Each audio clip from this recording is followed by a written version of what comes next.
There's nothing scandalous about my lunch today, but I'm still looking forward to it. I'm meeting Michel Escoffier, Auguste's great-grandson and the proud custodian of the Escoffier archive.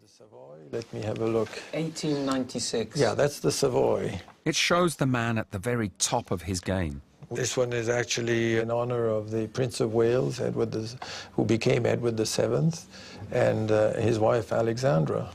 But how did Escoffier get started as a chef?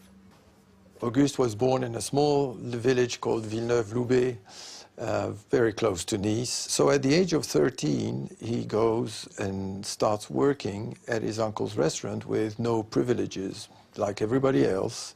And he discovers the pretty awful working conditions that were the normal life in a kitchen in those days. These unventilated coal-fired kitchens were truly infernal. Few chefs lived beyond 45.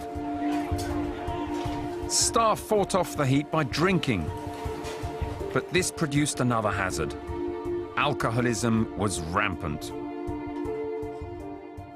That ended up in some violence at the end of the day, I suppose. And so this is one of the things that Escoffier decided to change when he would be in charge. So he was working as a young chef in Nice, but how did he make that big step then to Paris? He met a gentleman who owned a very famous restaurant at that time called the Petit Moulin Rouge, a very posh restaurant off the Champs-Élysées.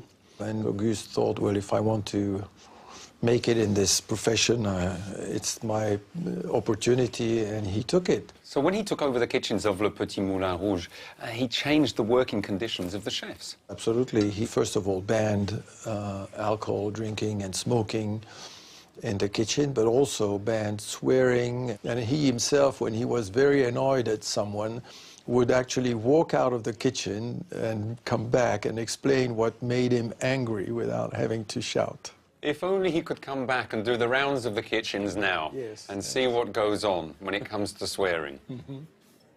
Escoffier changed the uniform of kitchen staff to combat another side effect of the raging heat. He introduced the hat and the neckerchief to prevent, you know, sweat drops from dropping into the preparation.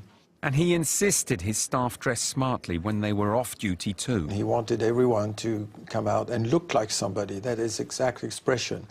And if the young cooks couldn't afford a pair of trousers, he would even buy them for them. He brought a sense of pride to the chef world. Absolutely, that's exactly it. He wanted every